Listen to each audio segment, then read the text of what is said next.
This is What Do You Bring to the Table, a nonprofit project made by youth for youth that aims to explore the many career paths available within our Canadian food systems.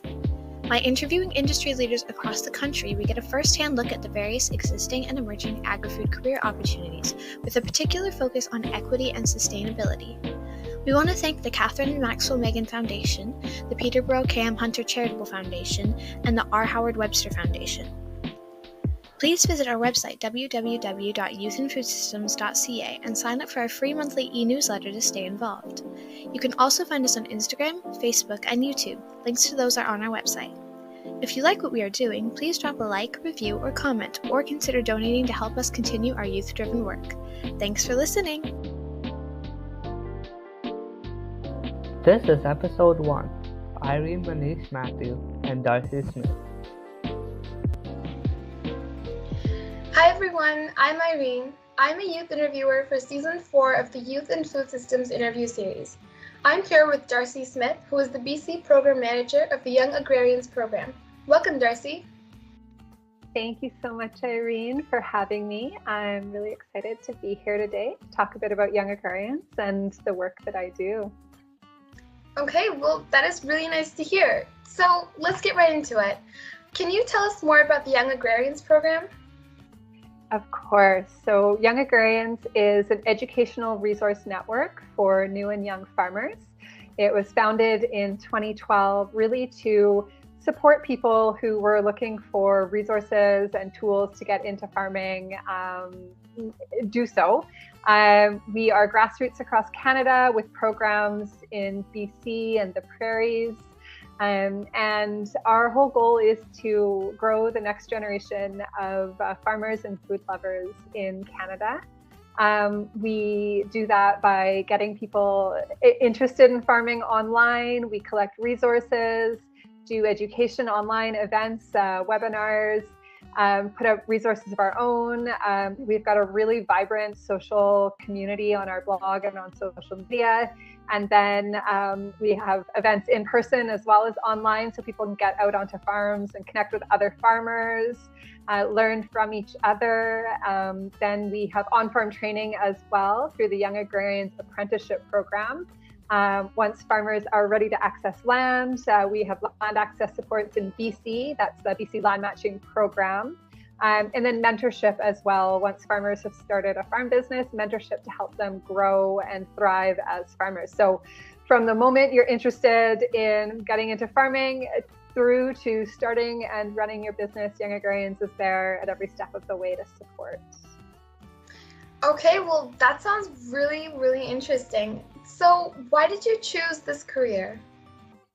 Yeah, great question. I chose this career, which essentially is working for a charity, a Canadian charity, nonprofit sector, supporting farmers, because I really believe that, food is at the heart of everything for all of us, whether that's sustenance, daily survival, or more of like the heart sustenance in connecting with other people, culturally, in community. Food is the great connector, and the people who are bringing us that food, farmers, food producers, they are really struggling to access support. And so I, maybe about 15 years ago, was doing something slightly unrelated. I was writing a lot. We're editing a fashion and art magazine, and really just feeling like, well, how is this? I mean, art, really wonderful, fashion too, like cultural connections abound there, but it didn't feel like I was really contributing in a way that aligned with my values to the world. And so I started shifting my writing to focus more on food and farmers, and really felt like where I wanted to go with my career was doing work that helped people farm. So that's really how I got here, through a very winding road from there. But it started with that feeling of wanting to empower farmers, give back to farmers, make sure farmers had what they needed to thrive. Okay, well, that's really good, reason to like shift gears and, kind of following your passion. That sounds great. So can you describe an average day in your job, like normal average day? Yeah, so I am the BC program manager for Young Agrarians. I've been with Young Agrarians for 8 years now. I started out as one of our land matchers, our first land matcher when we piloted land matching in BC in one region. Then I managed the BC land matching program for 6 years before just moving into this BC program manager role. Each of those jobs is a little bit different. I think the land matching work, being a land matcher, you are connecting farmers looking for land with people who are offering farmland for land sharing agreements. So a typical day or week perhaps would have looked like a lot of meetings with landholders and farmers looking for land, talking to them about their vision and needs, really connecting into the community, going and doing site visits on farms, and then facilitating introductions. It's a matchmaking program. So, you're taking someone to a farm to meet a landholder, chaperoning their first date, shall we say. And then if there is a spark, helping them have more conversations to develop a land sharing agreement. So that work was really fun out there in the community, hosting a lot of events, connecting with the farmers and landholders all the time, a lot of meetings as well. So computer time. Managing the program, my role has shifted a lot more into supporting the land matchers, supporting other team members at Young Agrarians. So it's still a lot of meetings, just who they're with has shifted a little bit. And I think that is one of the funnest things about working for Young Agrarians, supporting farmers, working for a nonprofit we're really looking to collaborate. That's what we love to do, whether that's helping farmers collaborate with each other or us collaborating with other organizations or between our programs. So we're always having meetings, mind melding, strategizing. It is definitely computer work. So between the meetings, it's writing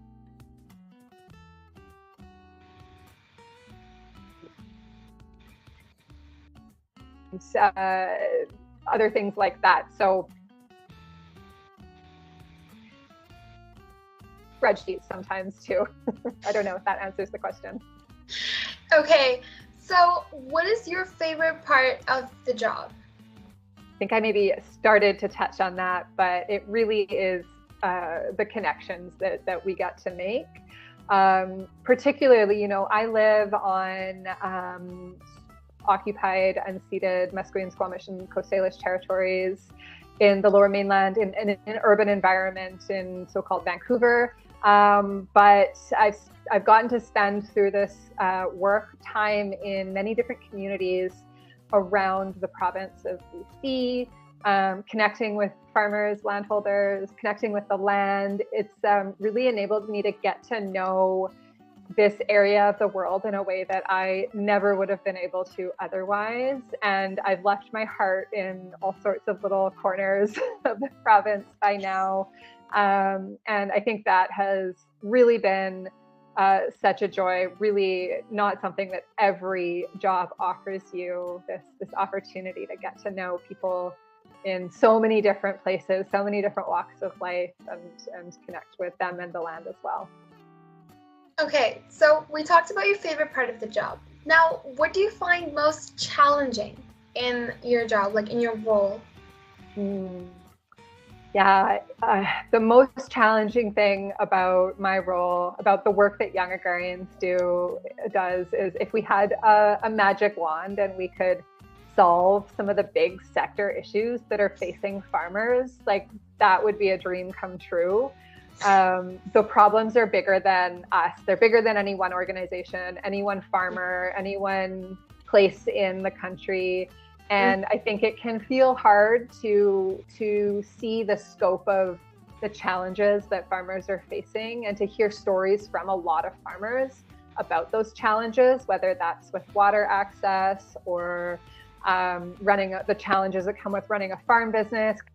Okay. Climate change, there's a lot that farmers struggle with. So we hear it, And it's really hard to not be able to just fix some of those things that are perhaps unfixable at this point, especially by us. So all we can do is show up, support people on the ground where they're at, get them resourced, get them through the thing that they're facing, and then work towards policy changes, maybe nationally, to put more structural supports in place for farmers. So we're working on the big picture issues. We're also working with people in the moment, but it can feel like the big things are really big.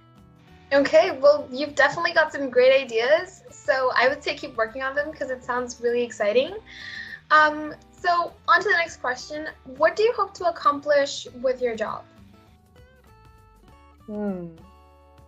With my job, I really hope to accomplish many things, but if there were one thing that I would like to really feel like I've accomplished, is that farmers really do feel less alone in their farming, that they feel like they have support. As I said, we can't fix every problem, but we can fix some of the problems. Yes. And we can also just be there with the farmers to help them navigate what they're going through. If I could really, really come back to that magic wand, I would love to really see our food system shift to really recognize the important role farmers play, especially small scale farmers and new farmers, to see them appropriately resourced for this work. Something like universal basic income for farmers. Those would be some big dreams. Okay, so are there any specific volunteering opportunities for students to take to develop essential skill sets for your role?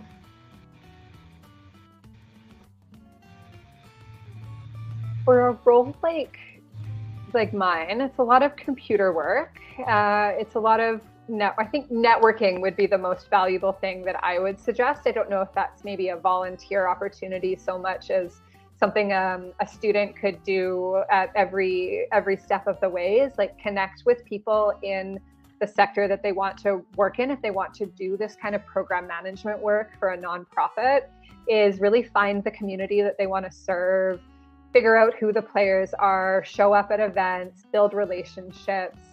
Sometimes organizations do have volunteer opportunities. Maybe that's volunteering to help out at events, but really just building those connections, I think, is the valuable thing. Starting to understand the landscape, and maybe there are specific programs that are taking interns or volunteers or hiring co-op students, for example. Okay, so we talked about volunteering opportunities. So what about courses? What kind of courses or training should a student take to enter your field of work?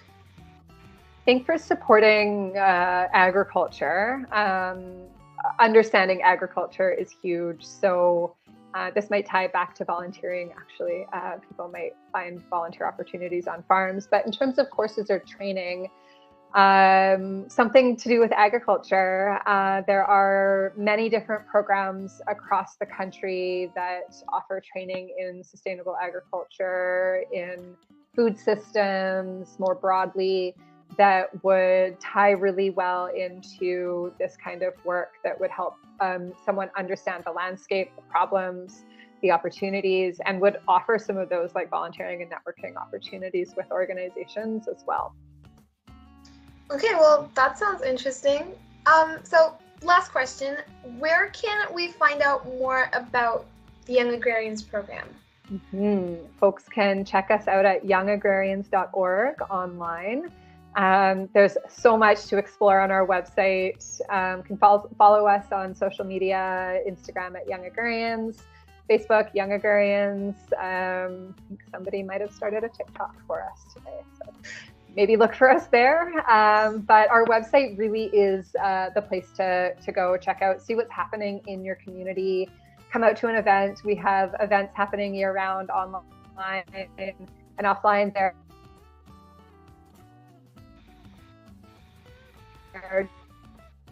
with the farming community. We've got job postings, we've got other educational opportunities, so lots to explore there, and lots of storytelling from farmers there too. Okay, well, that's it, Darcy. Thank you so much for coming and joining me on this interview today. You have been very insightful, and I learned a lot from you, and I'm sure the audience did too. And I just want to once again thank you for coming out for this interview, and I hope you have a lovely day. Thank you so much. It was such a pleasure to meet you today and to get to talk about how everybody can maybe support farmers in the future.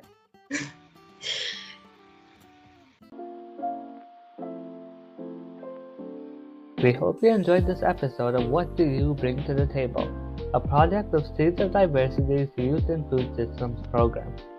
Thanks again to the Catherine Maxwell Meighen Foundation, the Peterborough K.M. Hunter Charitable Foundation, and the R. Howard Webster Foundation.